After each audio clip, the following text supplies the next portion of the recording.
Hey Scotty, how are you? Hi, Natalie. I am very well, thank you. How are you?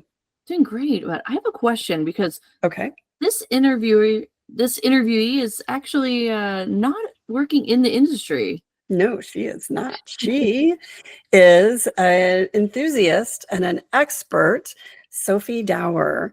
And she actually was introduced to me by Lively, one of our contributors, who is a Mustang Mach-E aficionado, not just an enthusiast, she's actually an expert as well. And I had some questions about my Mustang Mach-E long-term test drive, which you can find all the articles for. We'll drop them here in the chat so you can see, or in the comments below, so you can see what my experience was in the Mustang Mach-E. Driving it for 4 months, I learned so much. And I learned a lot of it from Sophie, who was gracious to spend an hour talking with me about her experience with the Mustang Mach-E and what she learned, not owning one, but owning two. And she shares some really surprising details about her ownership. So let's, especially if you want to know about the Mach-E, but if you're, especially if you're curious about EVs, she is just a mountain of information. So let's go to the conversation.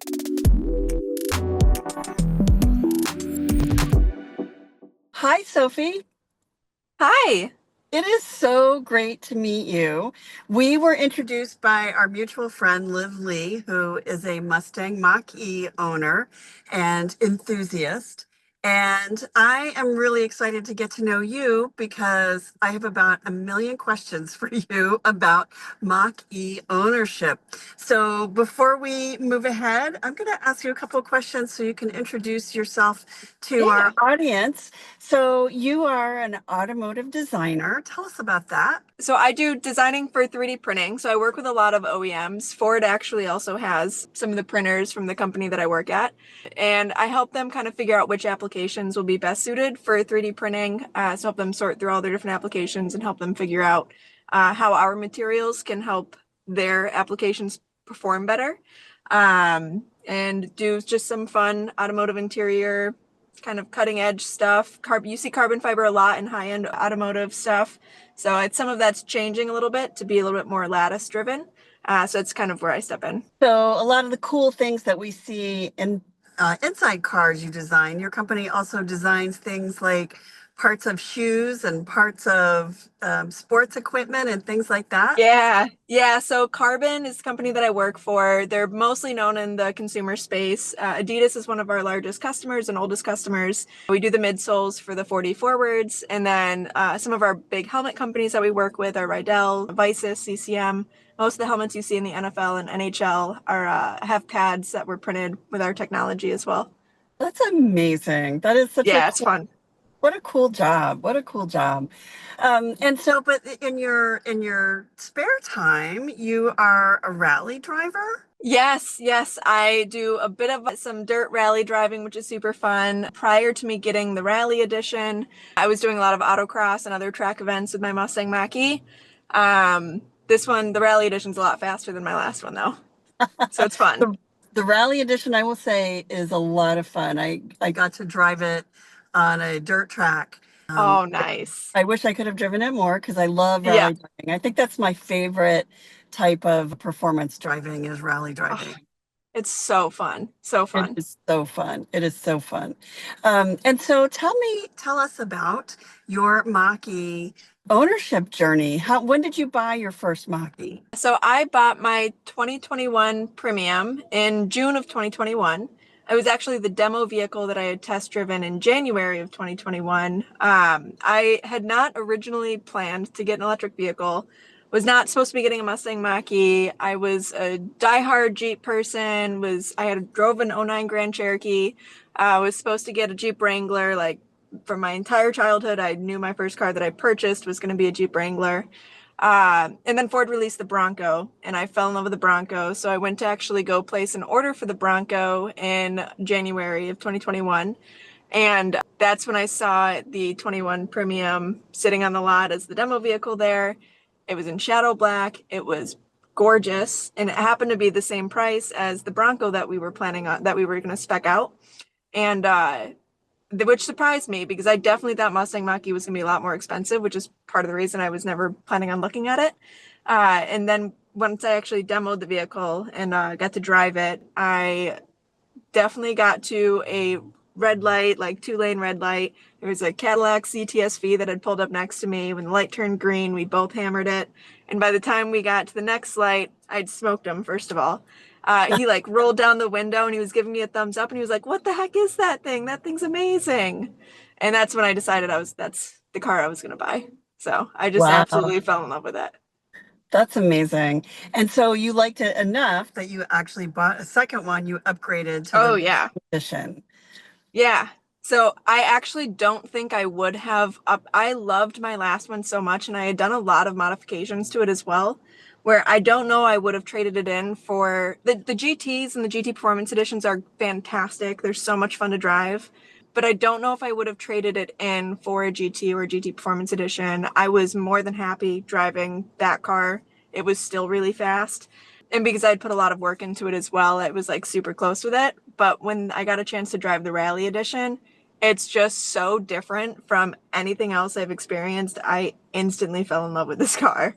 And when I got home, I told my husband, I was like, we're just gonna, I don't know what to tell you. We're just getting one. That's it. I'm trading it in. And he was like, all right. So what does he think of the Mach-E? He loves it. So him and his family, diehard Mustang people. Him and his dad have been rebuilding a classics Mustang for a few years, or quite a few years now. It's towards the end, so it should be done soon. He was really into it. His family was a little bit like, "Oh, is it a real Mustang?" And then once they got a chance to actually ride in the car as well, they were like, all right, we get it, we get it, we get it. Like, this does Wow. deserve the name. It So does. it was fun. I think that's one of the things that we get a lot of pushback on is like, it's not a real Mustang. But it is. It Oh yeah. feels, I mean, it's big. I will say for daily life, the old school or the authentic Mustang Yep. is no go for me. It's too small. Yep. It's Yeah, I hear you. too low to the ground. I really love the seating position in the Mach-E. I get in, I feel good. It's easy in, easy out. I feel like one of the things I like the most about this car is just how agile it is to drive and how agile Oh I yes. am getting in and out. You just are just like, I don't know, there's something about it. Just that 100% agree.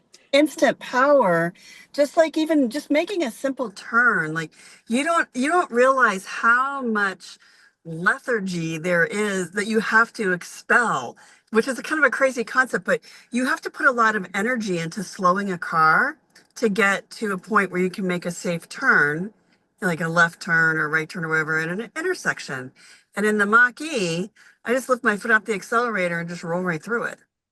Exactly. I think that's the thing that surprises most people when they first get to drive this car, is because a lot of, especially the traditional Mustang people, where it's like, "Oh, well, you can't take it to a track. You can't do this. You can't do that. You can't take corners quickly like a traditional Mustang can." And that's just not true. A lot of people that say that have never actually had a chance to either A, autocross it, or B, like really push the car and see what it can do. It's big like a small SUV, but it handles and it drives like a Mustang, and that's like what gives it, that's why it deserves the Mustang name. You can hammer a corner with one of these. I've taken I corners know. at 50 before.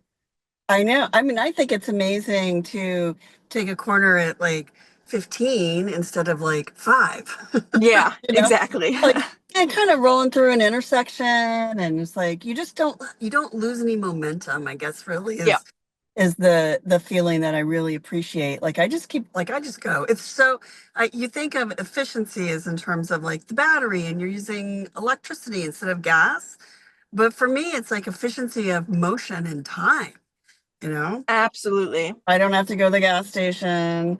I can roll, like I can get where I'm going faster and easier. I was driving around this parking lot looking for a place to pull over. I wanted to be under a little bit of a tree shade here because it's a Yep. hot day. And I just, U-turn, U-turn, U-turn very easily right around the parking lot. And it wasn't like I didn't have the weight of that huge motor and all the contraptions of Yep. a conventional car weighing me down. And I just feel that. You just feel so lightweight and so agile. I love Yep. that So, Totally agree. so tell me where you compete. Like, how did you start competing in the Mach-E? That's a great question. The first time I started competing was once we moved out to California from Chicago. The very first event that I did was the first summer that we had moved out here. It was an event called Holly High Voltage, and it was hosted by Holly. And it was an all-electric track day up at Sonoma Raceway. So tons of Teslas competing, Uh-huh. a bunch of Lucids, bunch of Rivians. Autocross wise, it was basically me versus some custom built Chevy Bolts that were like had cambered wheels, totally meant for autocrossing. And then there was one other Mustang Mach-E there, driven by MLE Racing. They did the Cobra Jet as well. And Ford had given him the GT Performance Edition for that competition. So it was like me and my premium and that verse, the only other Mach-E, which was a GT Performance Edition, and my times were relatively close to his, so I'll say that one. But it was so much fun, and I just instantly became addicted to like pushing the vehicle really hard on an autocross track. And then I did several other autocross events after that. My husband drives a WRX STI, so we would compete against each other at the non-all EV events. And I would say I beat him most of the time. He beats me a couple of times. But so that's just been something fun that we've just done with each other for a long time. We're both really big car people. And then when I got the rally edition, started doing dirt rally competitions with NorCal Rallycross. Yeah, NorCal Rallycross. They host a bunch of different events in like Santa Rosa, out in like Prairie City, which is out by Sacramento. So they kind of hop all over the place. And my husband also competes against me in those because the WRX STI is also meant for dirt rally. It's actually Mm-hmm. what the rally edition was benchmarked against. So I get to drive the rally edition versus the car that it was built against, which I think Mm-hmm. is hilarious. So What? it's fun. So, were you a rally driver before you had your Mach-E? No, no. No. I just drove to and from work in my '09 Grand. I think if I tried to rally cross or autocross my Grand Cherokee, the wheel probably would have fallen off of it. It had like 300 something thousand miles on it, so it was held together with some duct tape and some other stuff. So the Mach-E was the first opportunity, first car that I had that was like capable of doing something like that. When you, and I'm sure you probably experienced this with your husband and his car, when you race any car, there's a lot of things you have to pay attention to. And with a conventional gas powered engine, there's a lot of components that need attention that you have to maintain, you got to check, you got to maybe replace them or whatever. I don't know. I'm not a mechanic. So I don't really know much about that, but I do know there's a lot that goes into it. And then there's also like suspension, brakes, wheels, or tires.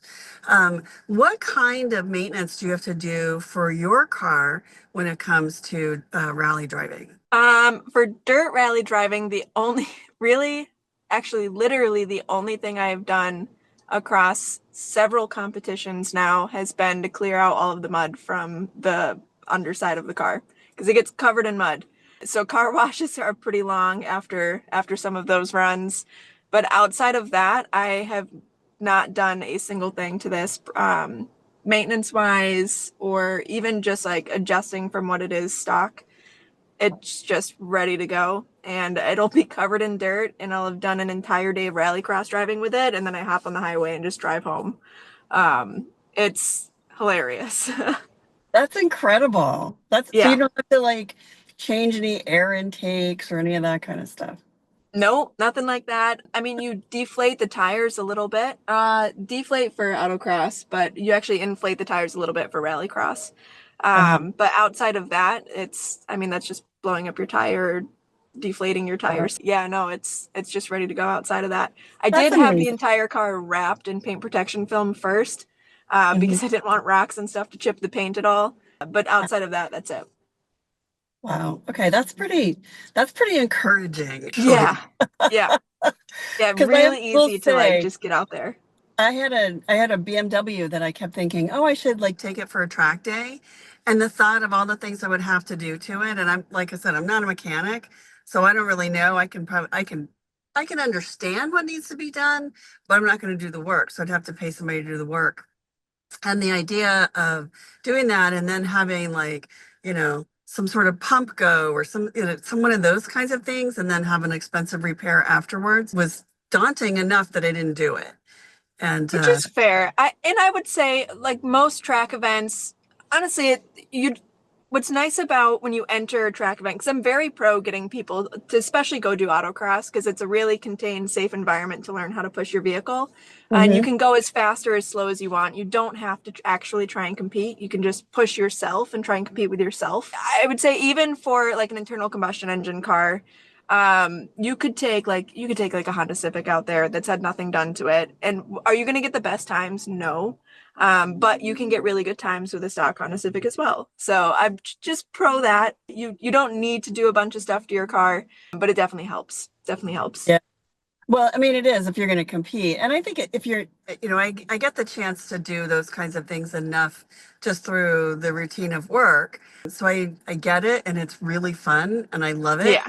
But I keep thinking, is this something I should do on my own at some point? Yeah. Yeah, so it definitely is something I think about. So let's talk about, I'm going to shift gears a little bit here. Yeah. To use an old school term. And let's talk about EV ownership, because I have a ton of questions. This is a smart car. And Yes. they've really thought of a lot of things in this car. And so give me your thumbnail on what are maybe like the 4 or 5 things you would say to somebody if they're considering buying an EV, or they've just bought an EV and they're really figuring things out. Educate me about EV ownership. So EV ownership in general, make sure you have access to home charging. It is like night and day difference to your entire experience. I know, I mean, when I first bought my Mustang Mach-E, we did not have a home charger installed right away. We did purchase one, so it just took a few weeks to actually get it installed. And those first few weeks were rough, having to go because again, I was driving about 100 miles a day at the time. So that meant for me, every other day I had to stop at a public charging station, which this was in the Midwest. This was in the Midwest in 2021. There was not a ton of charging stations at that point in time. So there was a big station near us, but so it was really just me and like one other ID4 that was usually there. It wasn't like a line or anything. It was just more of the effort to go there and charge and then come back was annoying. But then once I had home charging, it was a breeze. During the winter, not having to get out and pump gas into my car and like hold the pump and then like take my sleeve and try and cover my hands to continue like pumping the car because it's -2 degrees outside. Not having to deal with that made owning an EV worth it on its own, to be honest. It was cold hand, and pumping gas is the worst feeling. So just charging at home and then always having a full battery to go to and from work was just awesome. So do you plug in your car every night? When I lived in Chicago, I did, because I was driving it enough to where it made sense to do that. Even with the extended range battery, I would rather have more charge than just enough charge, especially early on to owning my first EV. But now my drive is like probably, I actually don't know the mileage offhand, but it's 20 minutes each way. So I charge probably once every 4 days. And that usually I get down to like 40%, and then I'll let it kind of charge back up because I go on spur of the moment drives all over the place whenever I feel like it. And it's nice to have a relatively full charge to do that. Have you ever had it down to 0? Yep. Yeah, that was a fun one. Pretty classic for brand new EV owner, but I had done a winter road trip from Chicago to Columbus, Ohio, and which not a ton of charging stations in between Chicago and Columbus, Ohio. And I had gotten probably 40 miles from the destination of where I was trying to go. And it said I had like 35, 39 miles of range. And I was like, I've heard that you really don't have to go. So like once it goes to 0, there's still like some give there. So I'm just going to go. Like I'm just going to see what happens. And then I got to 0% and I was like, all right, I need to get to a charging station. And I did have to get towed. So that was super unfortunate. Never made that mistake again. My road trip, I mean, I do everything through the Ford nav system now, and I Mhm. actually listen to it. I don't ignore it anymore. And I haven't had any issues with road tripping since then. I drove from Chicago to Redwood City, California with it. So when you get close to zero, or like I've heard this with other EVs, when you get like below 10%, like certain things start to turn off, and did that happen? Once you get to, I think it's below, people might correct me if I'm wrong in this one, but I think it's below 15 miles of range. It'll go into like a turtle mode where it dampens like nothing in the car turns off. It just dampens the amount that you're able to accelerate some. So your acceleration's a little bit slower, but outside of that, it's like, and a little turtle will pop up on the screen to let you know that you're in turtle mode. But outside of that, the car runs totally fine. And even once it's at 0%, like if it's cold, you can still have the car turned on because you're using less range. You're just gonna, at some point, you'll probably switch to a 12 volt and while you're waiting for a tow truck. But just try not to go too close to zero. If you use the Ford navigation system to plan your road trips, it will never get you that close. It'll always, once you hit probably like 18% charge, 15% charge, it'll make sure that there's a charging station right where you need to go, and it'll tell you where those charging stations are and where to stop. And so tell me what it was like driving your Mach-E in the winter in Chicago, because there's a lot of discussion around that, and people get really, I mean, there's a lot of people who are, you know, I tend to think they're not doing things the right way. But you tell me, what was your experience like charging and driving in the winter? So during the winter time, it's a little bit different now because the 2025s have the heat pump in there, but pre-2025, they did not have the heat pump, which means that your range will take a hit during the winter. There's no sugarcoating it. It takes a hit. Mhm. My range during the summertime with my 21 Premium, which again had the extended range battery, was very frequently between 275 and 300. It was rated for 275, and I would get 275 at minimum. Mhm. Sometimes I would be as high as like 310 miles on a full charge. Right. That said, during the winter time, it was closer to about 190 to 200 miles of range. So Okay. pretty sizable hit during the About a winter third, time. yeah. I don't know what that difference is now since the heat pump's been incorporated to the cars, which Gotcha. again, that will make a huge difference for wintertime range. For me, again, I was still driving 100 miles a day for work. That the winter range was fine for me. I was still charging. I was still plugging in every night just so my car would precondition. It would be warm by the time I got into the car and everything. But Mhm. I would charge to 80%, 90%. So winter range is fine. It's scary that you lose so much range, but it really is fine for the majority of people. There are certainly some people out there, like if you use your car for travel, for work, and you're traveling more than like 150 miles a day, it Mhm. it could be a little bit tricky in some cases. Make sure you get an extended range battery. But outside of that, it really is not too bad logistically. And did you have the experience of charging it at a public charger in the winter? I would keep a nice little blanket in my car because I did a lot of road trips. I did end up driving to and from Columbus because my sister went to school at Ohio State. And Mhm. so I would go to and from there. And then I drove from work to and from Detroit a lot as well. And so a lot of road tripping there, a lot of public charging during the winter. And I would just get out, plug it in. I use Ford Plug and Charge, so you don't need to swipe your card or anything. As soon as you plug it in, it reads what car you have, it reads your card information. Got right back in the car, turned on. You can turn on the car, you're just not able to drive. So that way my butt warmer would be on and everything, and I'd have my little blanket and take a nice little nap during a road trip. So it was great. There was that instance, I guess maybe a year ago, year and a half ago, something like that, where people were having issues charging their cars because it was so cold in Chicago. That was in Chicago. Oh, Do you remember, did you ever hear about that? It was a lot I of think I Tesla owners, did actually. hear about that. Yeah, I didn't hear it from Mustang Mach-E owners. I think I never had it. To be clear, I have had very few. Actually, I have not had any issues with either of my Mustang Mach-E's, and I'm gonna find wood somewhere and knock on it really quick. But I do know the only other time I've seen anyone on like forums that have had issues would be if if it had like rained and then froze and the charger got like frozen to the port. I've seen that happen before, but nothing has happened to me specifically. And Yeah. I mean, even from Chicago to Syracuse quite a few times during the winter, never Mhm. had issues with public charging. So let me ask you this, because you live in California. Yep. And one of the questions that people have is about brownouts, power outages. And so I know you charge your car regularly, but like how do you think about that, or how do you prepare yourself for the idea that there might be a brownout or a blackout? So I have lived in California for 3 years now in the West Bay. I have not had to deal with any brownouts or blackouts since I've lived out here. I know a couple people who have the F-150 Lightnings that have dealt with blackouts before.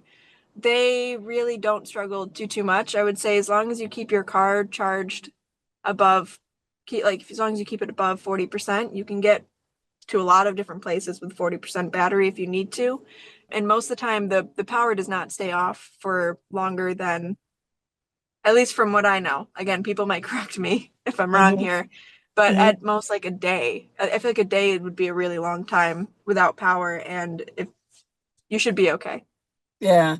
And what about your power bill? How's your power bill with So the I live, yeah. So I live in an apartment complex. So I pay for an EV charging spot, and then I pay for the electricity as well.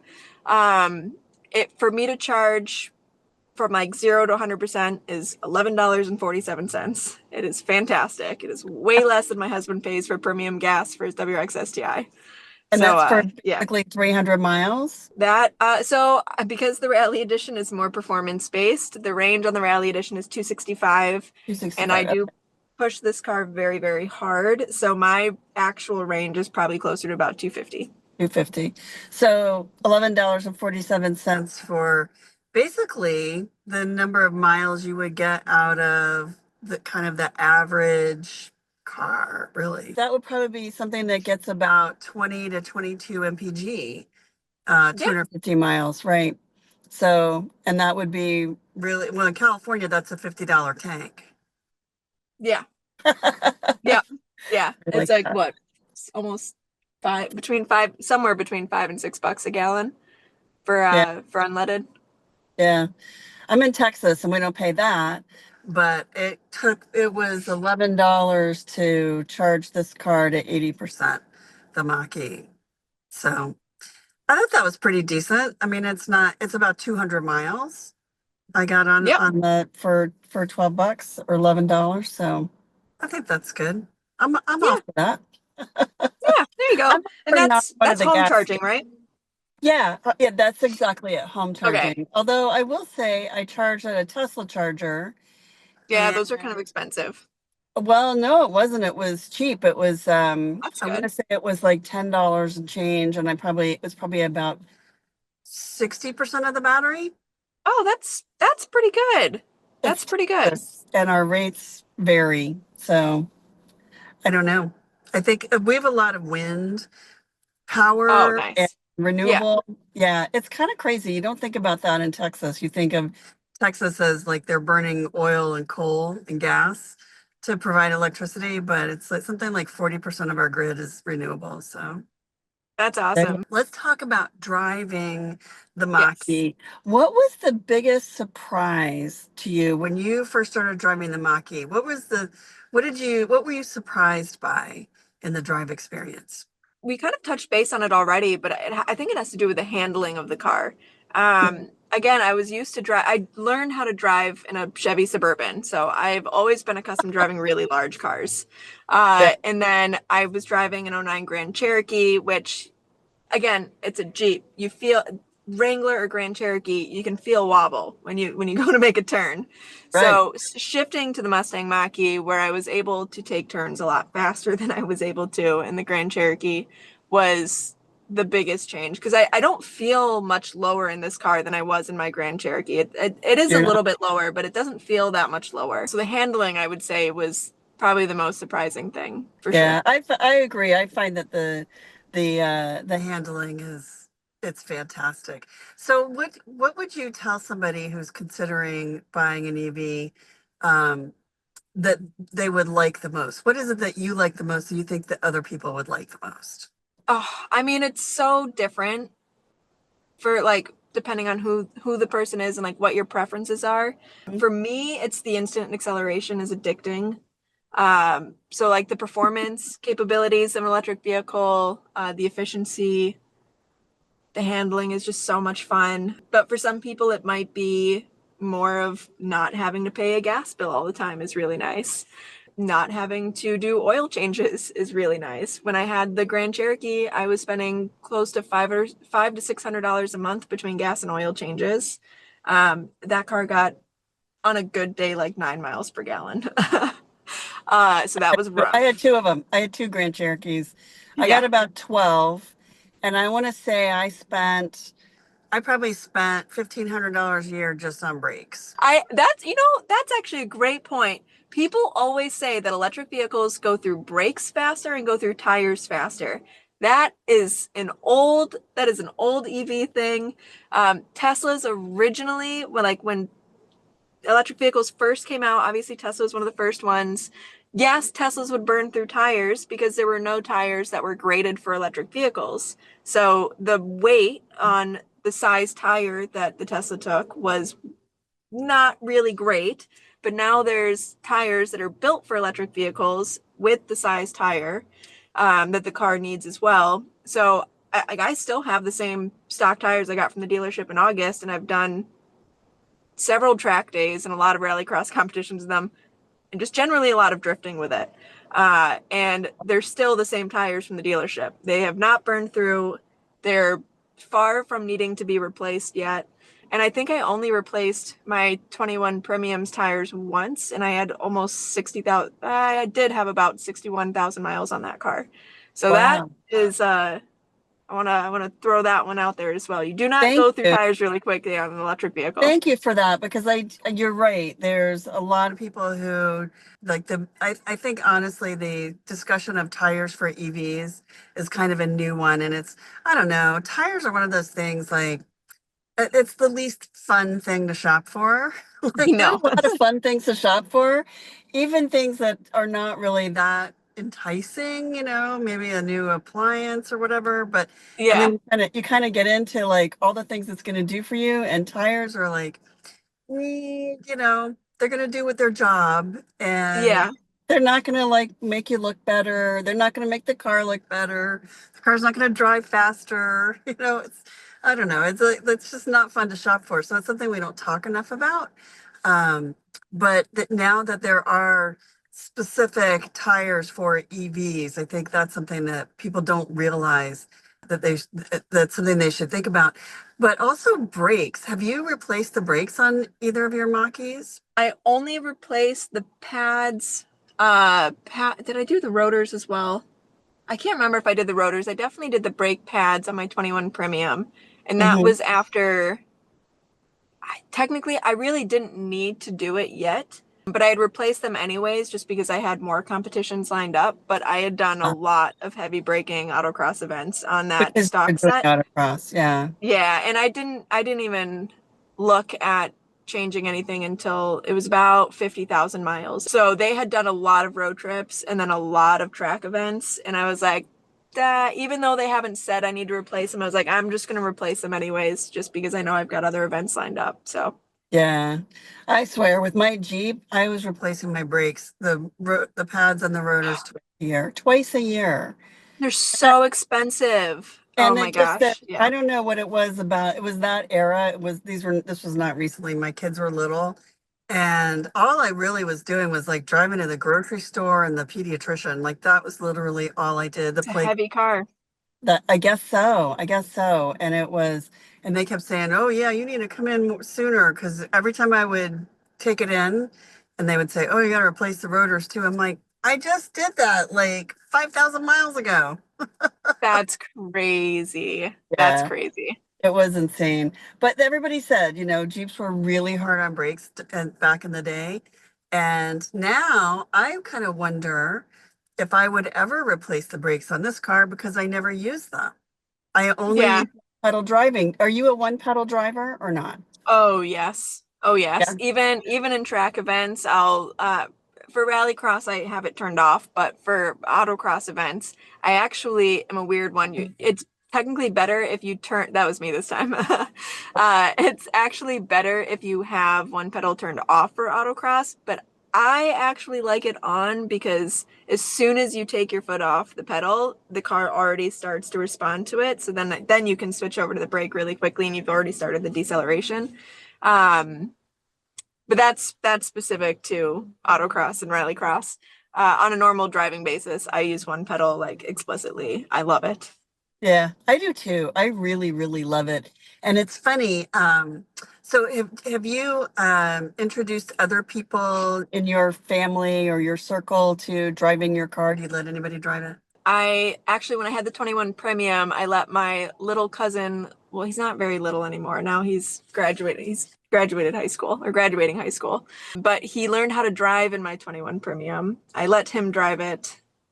Like he had his permit at the time, and it was during the winter time in New York. So that was an adventure. He did very well with it. I do let my husband drive this car too occasionally. Not all the time, but occasionally. And then my mom has no interest in driving this car because she thinks it has too much power. Same for my dad. But outside of that, I've had a couple friends drive the car and they really liked it. One of them had a Model Y and now they have a Rivian and got to drive this one. I've been getting my family to drive this car. And so my husband is like, at first he was like, I'm not doing that one pedal. I'm not doing it. And now he does it. Now it's his preference. And my daughter got in and she turned off the one pedal drive. She figured it out right away. So I will say, like, he doesn't know what to touch in the car. He's like, I don't know where anything is because it's so different Yeah. from his car. But she got in, she figured it out right away. So I do think a lot of the technology is very easy for digital natives. If you grew up with tablets and screens and Oh, yeah. like computers, it's easy. But if you didn't grow up that way, then it's a little more challenging. But she gets in and she turns that off. And then he was like annoyed because then he couldn't turn it. He was picking me up at the airport. He's like, how do I turn that up back Yeah. on? I was like, it's right here. Yeah. Yeah. One pedal But does it takes about a week to get used to. If yeah, you use it consistently for about a week, you won't want to turn it off after that. I love it. I love it. I feel like not only am I so much more in control, but I also feel like everything is, again, that efficiency. Like, I'm just a more efficient driver. The car is more efficient. It's more efficient with my time and not just the energy in the battery, but more efficient in every motion, everything I do. I work less. And it's Hmm. like hard to think. I think one of the things I love the most is the auto hold. And Oh, it's fantastic. What an underrated feature. I isn't it? agree. I Yeah. think auto hold, I feel like any car maker that's making a car without auto hold right now, whether it's gas, electric, whatever, if they're putting a Insane. car on the road without it, they should go to like, idiot jail. I Like agree. I it's agree. the it is the best feature. And I like to joke, I never realized how much work it is to hold my foot on the brake. I'm so lazy in cars now. It's crazy. Yeah, but it's so good because it just is like it's so effortless. So there's a lot of misconceptions about EVs. And people still like you hear it everywhere. And I'll ask you, what drives you crazy. But before you tell me what gets on your nerves about the misconceptions, what are some of the misconceptions that you hear from people that you want to set people straight on? One of them was the tire thing and the brakes thing. So got that one out of the way. But the other misconception is not being able to road trip with it. It is very easy to road trip in these cars. You just have to do a little bit of planning up front. Mhm. Um, I would say, so again, the Ford nav system is fantastic. You put in your end location, you choose your preference for charging stations. Don't just do it. Make sure that you have explicitly listed over 150 kilowatt hour charging stations to be selected when it does its little programming thing. And then it tells you exactly the charging stations you need to go to. It tells you how much of a charge you need to get at each station, because you don't need to fully charge at every station you go to. You can be like me and actually still charge 80% at every station, because it only takes like 20-25 minutes. And then you can just go. Like, sure, you can look up the stations on like a better route planner if you want to. I used to do that a lot. I don't have as many issues with it now, so I don't. But a better route planner will let you know if there's any charging stations that are down in that location. It'll let you know if there's what stations are being used at that station, so you know if there's going to Is be a that an line or app? not. Is that an It app? is. Yep. And it's Yeah, called it's an app. Better Route Planner. A better route planner. Okay. Yep. So that app is useful. I'll be frank, I don't really use it anymore. I just entirely use the Ford Nav system now. And then I have the Tesla adapter as well. So if I always start going to Electrify America stations first, like that's what I have things programmed to go to. Hey, there you go. Very nice. It's right very here nice. in my little cubby. There you go. There you go. So I always go to Electrify America first, and if there's a line or if there's stations that are down and it's just, again, going to be a line to use it, then I'll use the Ford Pass app to actually find which Tesla stations around me I have access to. Because don't just look up which Tesla stations are around you, because you don't have access to all of them, but you do have access to a lot of them. So not all of them, but a lot of them. Right. If the Ford Pass app will let you know if there's one there. On the Ford Pass, you look up, you tap energy, I guess, or charging. Energy. Yeah, energy. I think it's energy and then public charging. Public charging. And then you can filter to Tesla stations. Yes, and it will show you the ones that you can use. I will tell you from experience, if you pull into a Tesla station that does not allow non-Teslas to charge, you get a really dirty look from everybody who's there.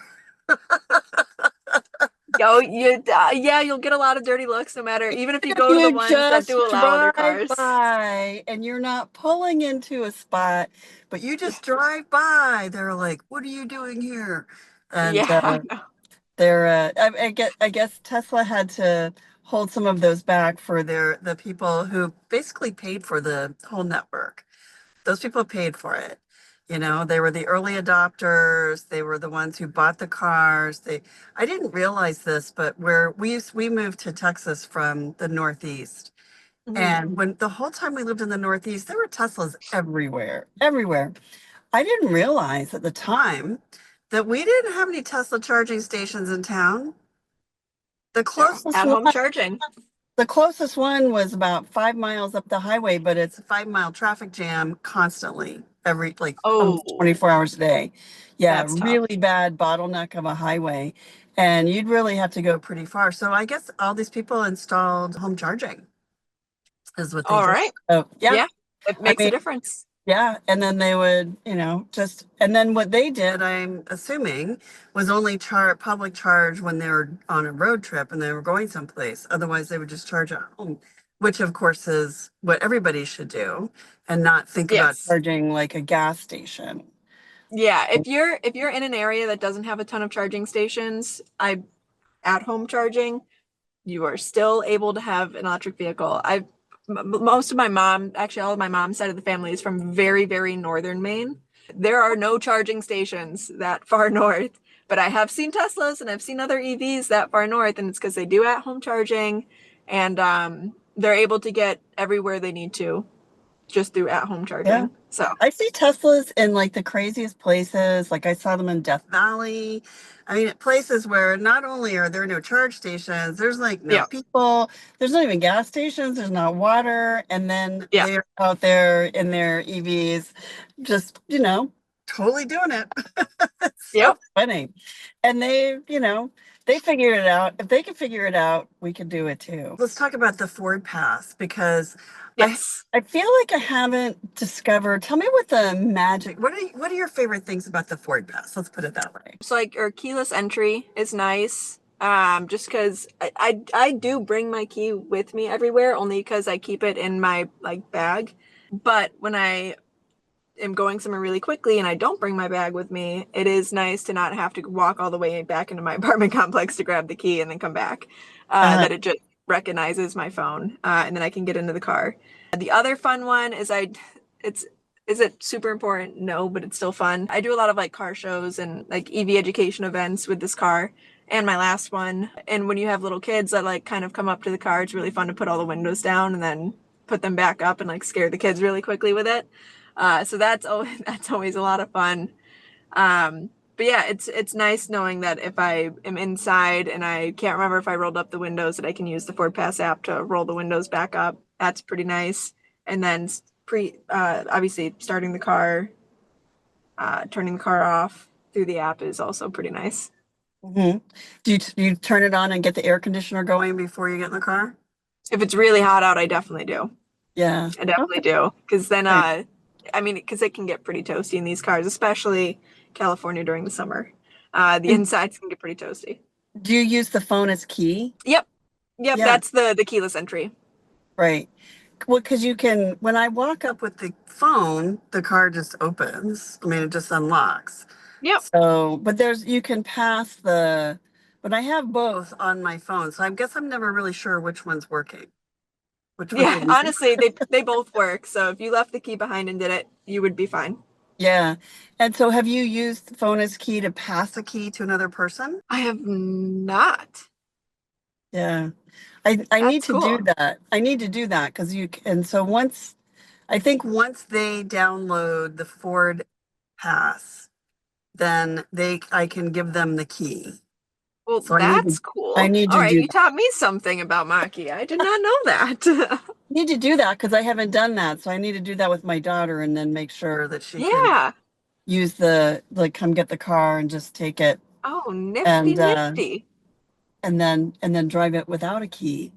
Yeah, and then That's pretty and then you can cool. take it back. I know you can do it. I've never done it, but I know you can do it. I'm going to ask you one more question, and then we'll wrap up. I appreciate, and I'm going to have more questions for you, by the way, That's as fine. it goes on. So you pay for a charging spot in your apartment complex. So you actually are one of the people who has a car without a garage or a house? And that's a big question that people have. Did you pick that apartment because you could charge your car there? Or, what was your thought process about home Yeah, charging? so I've lived in a few different apartment complexes since we moved to California. The very first one did not have electric charging at it. So I was explicitly public charging at that time. Thankfully, it's the Bay Area. There's charging stations. You can like throw a rock and hit one in any direction. Hmm. So it was really easy to do public charging in this area. The second apartment complex we had public EV charging. So they're L2 chargers, they're not L3 chargers, but within the parking area of the apartment complex. Hmm. So, like anyone could go and just use them, and they had a lot of them. So even though I did not have one like reserved for me, I was able to use it as often as I needed it and didn't really have any issues there. Hmm. This apartment complex we've been at for over a year now. It's very, very, very nice having my own charging station because I've got my own spot. I know it's going to be there and ready for me every time I need it. I've not had any issues with it, and it makes it pretty thoughtless of having to deal with charging. And so when you charge now, you're paying the power bill, right? So So, it's like a set rate from the apartment complex. The mhm, charging, like this to reserve the spot itself is only a little bit more expensive than it is to reserve a second spot anyways. right. So I think it's like $30 more a month than if I had like a non-charging space. And Hmm. then the paying the extra whatever it is, $11 a charge. And so when you were at the other one, which was just open to all residents, Mhm. was that a discounted rate or was it more like an EVgo or a Tesla It was a charge point. So it charge point? was if you use a L2 charge point at like a grocery store or movie theater or something, they price it basically the exact same. Oh, Um, you would need to make sure that once you hit 100%, there was an idle fee. So you had to make sure that you came down and you unplugged the car. Otherwise, you'd be hit with the idle fee, which is never fun. But outside of that, it was just like any other public L2 charging station. uh-huh. And it was still cheaper than gas though. Oh, yes. Oh, yes. It was still, I think, even with an idle fee, it was still less than $20 to charge from like 10% to 100%. So still really inexpensive. Oh yes. Yeah. What are you doing with all that extra money? Buy things for the car, whether it's paint protection film or stickers, bunch of random stuff. That's awesome. That's awesome. I Yeah. keep thinking, like, what would I do with all the money that I'm not going to spend on gas? I like that. You find a way. You'll use it elsewhere. Oh yeah, absolutely. Absolutely. Sophie, thank you so much for spending some time with me. I really appreciate it. I appreciate Yeah. the conversation. I appreciate you answering some of my questions. Like I said, I'm sure I'm going to have more. I will send you an email because it's an interesting journey learning. There's a lot to learn but it's really delightful and I'm really enjoying spending time in an EV. Really like Good. it. I'm glad you will enjoy all of your road trips with it. Next, I think I need to learn to autocross it. There you go. Give it a go. I recommend it. Thank you so much, Sophie. Yeah, no problem.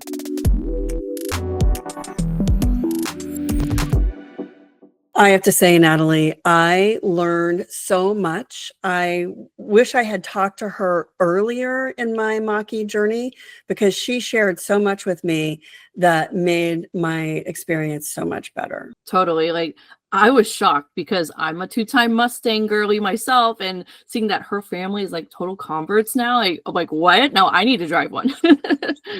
I know. And I can see it. I can see it. From test driving Mach-E's, or Mustangs, I've never owned a Mustang. One of the things that I don't love about them is how tight the cabin is. And, they're designed as sports cars. They're designed to be sort of hand in glove experienced driver and car, right? And that's great for, driving that one road every so often. But for everyday routines and errands and taking your kids to school and road trips, which I did some road trips, a Mustang can be loud. It can be tiring because it's an intense machine, whereas the Mach-E was like super easy. And I like the SUV sort of size of it that's lifted a little bit and that it's a little bit bigger. But here's where it really fit the Mustang profile. The instant torque, like you just floor the accelerator and you just go. And she said, like the first time she got to get next to some guy and just smoke him, which is funny because there's no smoke coming out of that tailpipe. But it's true. It's true. I had some guy in a Mustang 5.0, GT 5.0, like, hovering around me on the highway, like checking it out or whatever, I don't know. And I got tired of it. So I just floored it.